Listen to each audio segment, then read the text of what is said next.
Hi, it's going to take a few more videos than I anticipated to tell you about my friend's visit. It did get pretty intense. She was angry at me, angry at the Jehovah's Witness cult, and at times she was tearful and clearly feeling very alone. She kept saying, "How could I be so stupid? What have I done? What have I given up?" And there were times when she was shaking and I couldn't help but hug her. It turned out my words had been going around in her head for days, making new connections and making more sense as they made links to her personal memories and experiences. She was angry. I told her that the governing body deserved her pity rather than her anger. She's a beautiful person, so don't give the cult your inner beauty too. There are others that will fight the cult. I said that the governing body deserved her pity because they are men so low, so inhumane, that they meet their ego needs by destroying the lives, hopes and dreams of millions of others, not to mention exploiting them financially. They're like locusts, leaving a wake of devastation on whatever they touch.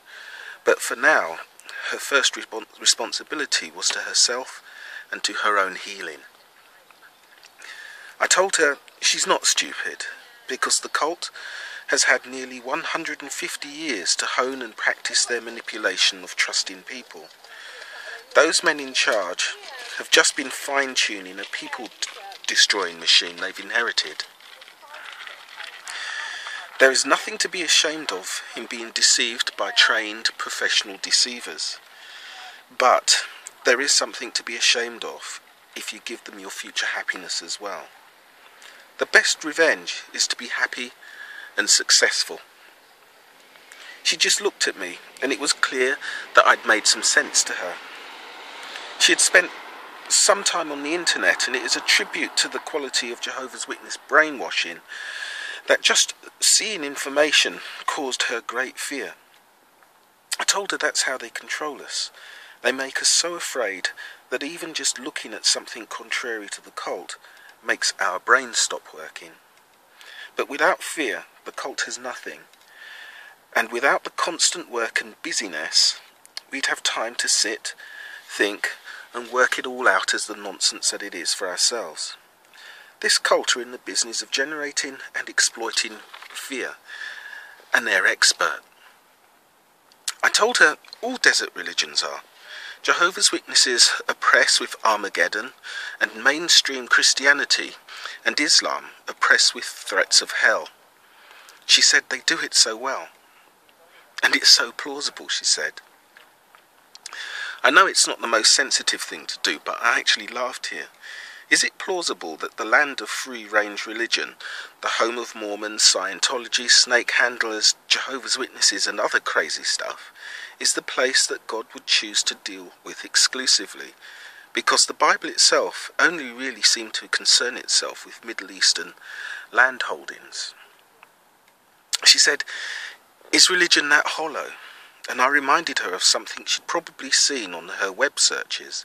Pastor Russell himself saying, "Religion is a sneer and a racket." Can you imagine how stupid he thought people were when he said that whilst recruiting people into his own brand new cult? Seriously brazen. You take an old myth, put a little twist on it, and bingo. It's time to find people to fleece. And it's clear to see that the Jehovah's Witness double talk had started all the way back then. She said she understood, but the one thing holding her back was the idea of where emotions and morality came from. She thought it must come from God. No God, no limits, no feelings. She said that she'd come to my house to challenge me. She had to be absolutely convinced before taking the steps she was thinking of.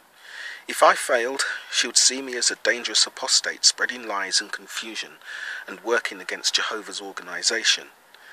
I did tell you she was angry. This is a lot of pressure. I could again lose a friend to this cult, but this time she would advertise my apostate status amongst those we mutually knew, which could be damaging for me and mine. So I did my best to remember my old researches, and I said, humans do not have a monopoly on emotions and morals. Morals are defined as accepted standards of behaviour as they relate to others around you. It's how individuals inside a group decide what is best for the cohesive health of the community. The latest science is that emotions and morals originated with female mammals. In order to feed a helpless infant, the feeder, usually mum, has to have a non-tangible connection to the child to not make her abandon it at the first sign of trouble. And the infant needs to recognise that mum is the only thing that keeps it alive.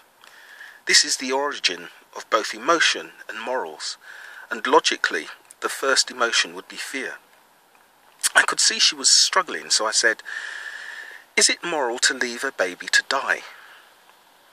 "No," she said, and I asked her why not. She shrugged and said it's just not right. Dogs, cats and all sorts of animals act in that way too. Try going near a baby swan. The cygnet runs to mum and dad will kick your ass. But they haven't read the Bible. The desire to protect vulnerable young and the desire of the young to be protected is the start of a moral code and the start of emotion. But it's just a survival strategy. Look at piranhas. They work together to hunt their prey, and they coordinate their attack. Working together is the start of a moral code. Piranhas have not read the Bible, but they do not attack their own unless the individual they are attacking is no longer useful to the group.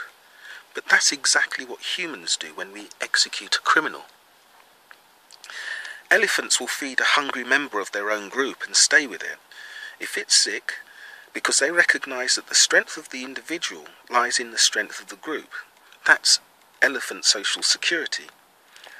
All social animals, us included, have group rules with benefits, responsibilities and obligations in order to keep the group successful and the individuals within the group content. Many preyed upon animals have a lookout and warning system that endangers the life of the warner but assures the success of the group. Human morals come from that same place. No Jehovah or Jesus is necessary. And I said, if you think about it, although human morals are more sophisticated, they extend no further than animal morals do. "What do you mean by that?" she said.